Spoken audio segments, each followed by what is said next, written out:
শীতকালের বিকেল এমনিতেই তাড়াতাড়ি অন্ধকার হয়ে যায়।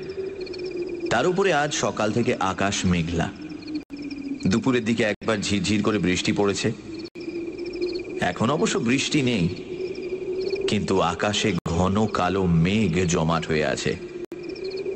উত্তুরে বাতাস শুরু হয়েছে। বাতাসের বেগ ক্রমশ বাড়ছে। কাশীনাথ দ্রুত হাঁটছিলেন। মনে মনে ভাবছিলেন, আজ ডিসেম্বর মাসের 18 তারিখ, বোধহয় পৌষ মাস পড়ে গেছে।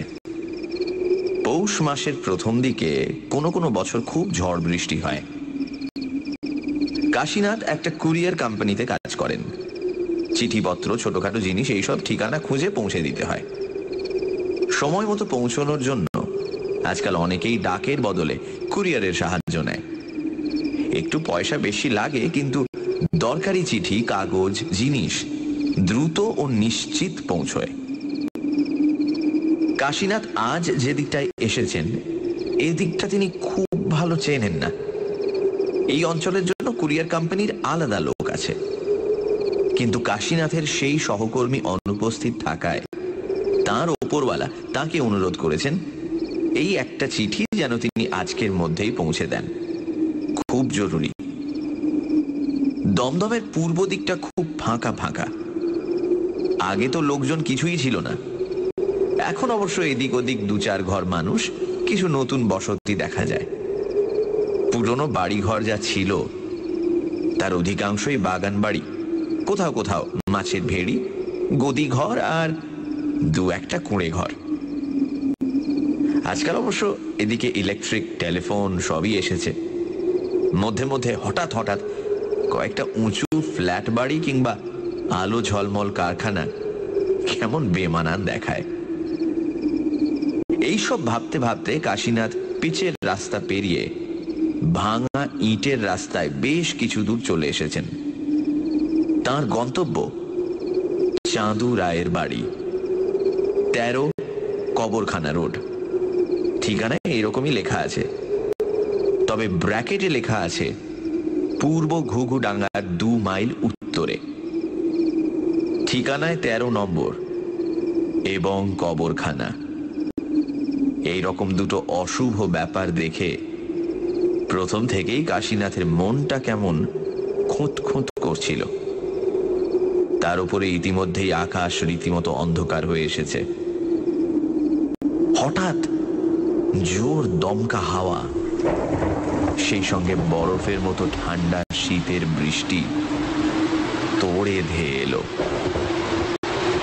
একটা মোটা খদ্দরের পুরনো চাদর আছে কাশীনাথের। সেটা নিয়ে কোনো রকমে মাথা ঢেকে তাড়াতাড়ি হাঁটতে হাঁটতে তিনি চারদিকে তাকাতে লাগলেন।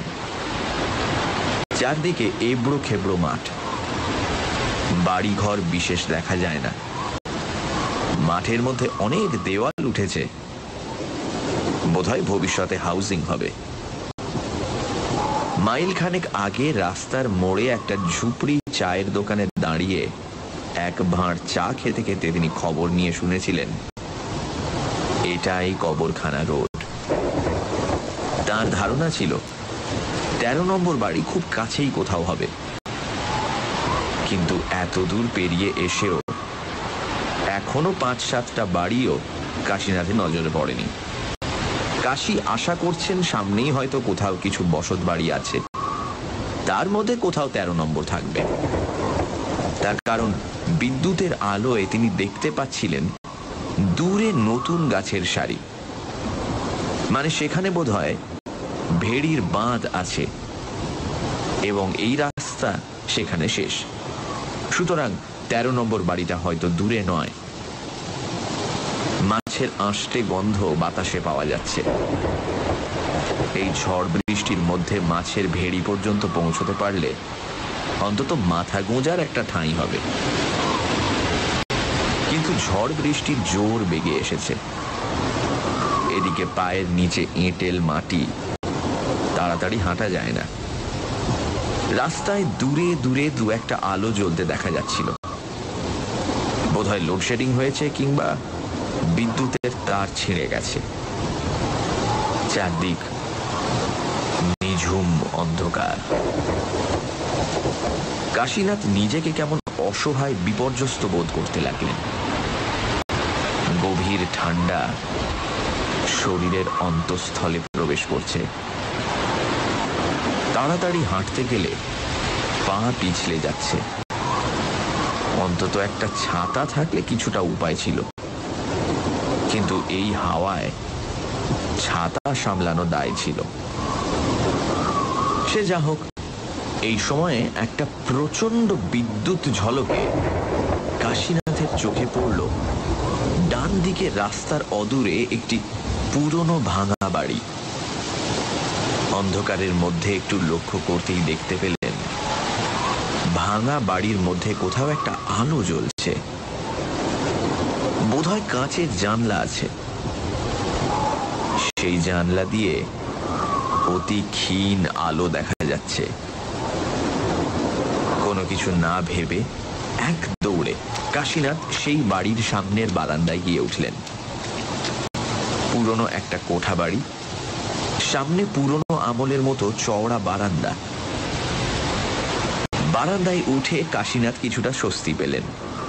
সামনেই একটা ঘর, তাতে কোনো লোকজন আছে বলে মনে হচ্ছে না, তবে একটা খোলা দরজা দিয়ে একটু আলো দেখা যাচ্ছে। বোধহয় ঘরের কোথাও একটা লণ্ঠন জ্বলছে।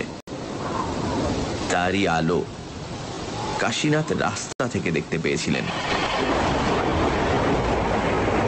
এই সময় আরেকবার প্রচন্ড বিদ্যুতের ঝলকানিতে কাশীনাথ দেখতে পেলেন বারান্দার দেওয়ালে আলকাতরা দিয়ে মোটা মোটা টানে লেখা আছে 13।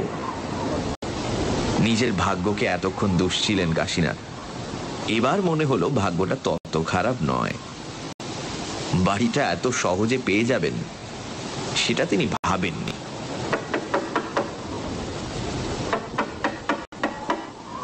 দুবার দরজায় ঠকঠক করে কোনো সাড়া না পেয়ে কাশীনাথ খোলা দরজা দিয়ে ঘরে ঢুকে গেলেন। ঘরের এক কোণে একটা লণ্ঠন জ্বলছে। ঘরের ভেতর কতগুলো ভাঙা তক্তাপোষ, চেয়ার, টেবিল, কয়েকটা পুরনো আলমারি ভর্তি বই।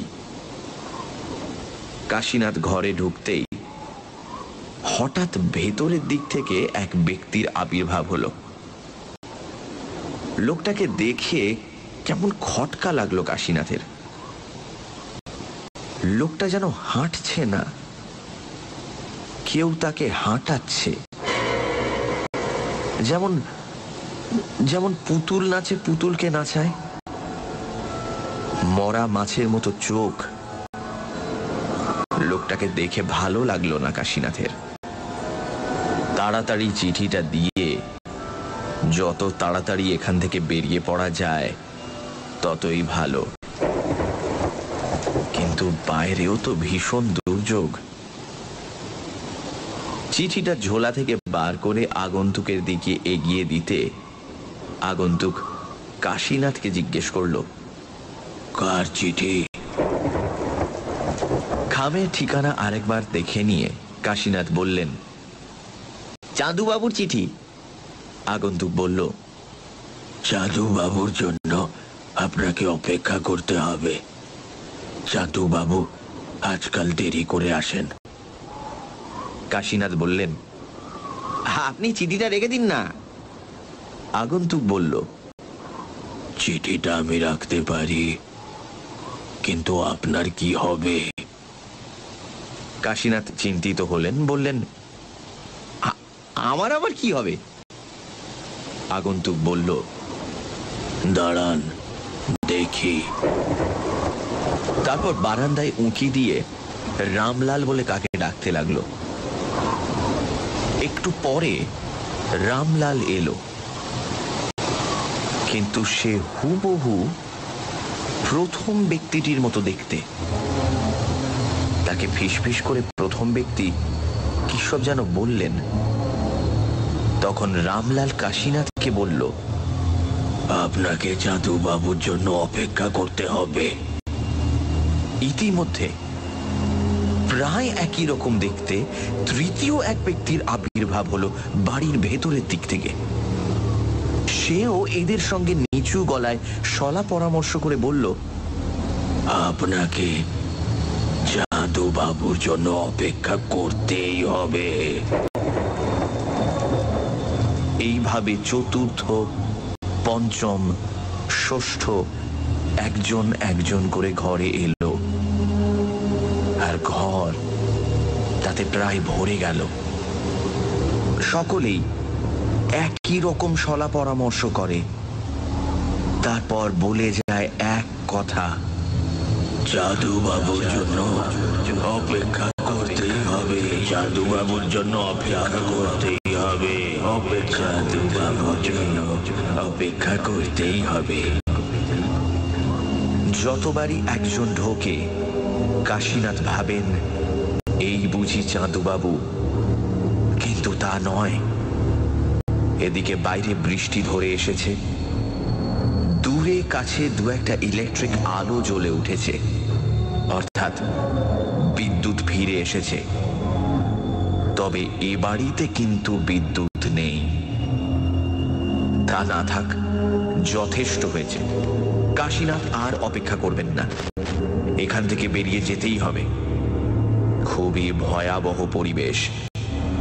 মনে মনে সব ব্যাপারটা ভেবে নিয়ে কাশীনাথ এদের বললেন, দেখুন, আপনাদের ওই চাঁদুবাবুর জন্য আমি আমি আর অপেক্ষা করতে পারবো না। এই রইল চাঁদুবাবুর চিঠি। সামনের একটা ভাঙা টেবিলের ওপর চিঠিটা রেখে কাশীনাথ বেরোচ্ছিলেন, এমন সময় বাইরে জলেরও বা মাঠে শব্দ শোনা গেল। ছপ ছপ করে হেঁটে কে যেন আসছে। ঘরের সবাই প্রায় সমস্বরে চেঁচিয়ে উঠল, যাচ্ছেন কোথায় মশাই? পায়ের শব্দ পাওয়া যাচ্ছে। ওই তো জাদু বাবু এসে গেছে। যাচ্ছেন কোথায় মশাই? পায়ের কোথায় মশাই? পায়ের শব্দ পাওয়া যাচ্ছে। ওই তো জাদু বাবু এসে গেছে। পাওয়া যাচ্ছে। ওই যাচ্ছেন কোথায় মশাই? পায়ের শব্দ পাওয়া যাচ্ছে। ওই তো জাদু বাবু এসে গেছে। ঠিক তখনই লণ্ঠনটা যেদিকে জ্বলছে সেই দেয়ালে একটা বড় ফটোর দিকে চোখ পড়ল কাশীনাথের। একজন মধ্যবয়সী মোটাসোটা মানুষের আবক্ষ ছবি।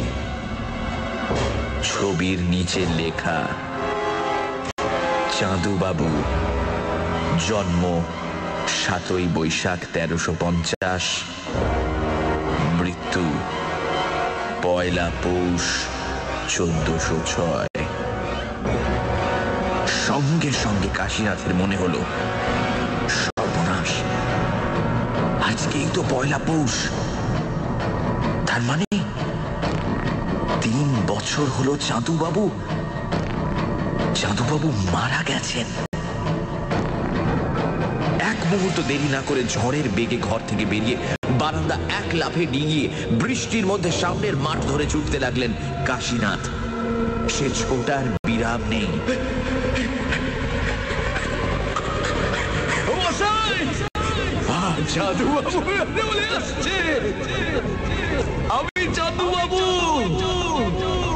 যত জোরেই ছুটুন, পেছনে জলে ভেজা পায়ের ছপ ছপ শব্দ। চাঁদুবাবু ঠিক পেছনেই আসছেন।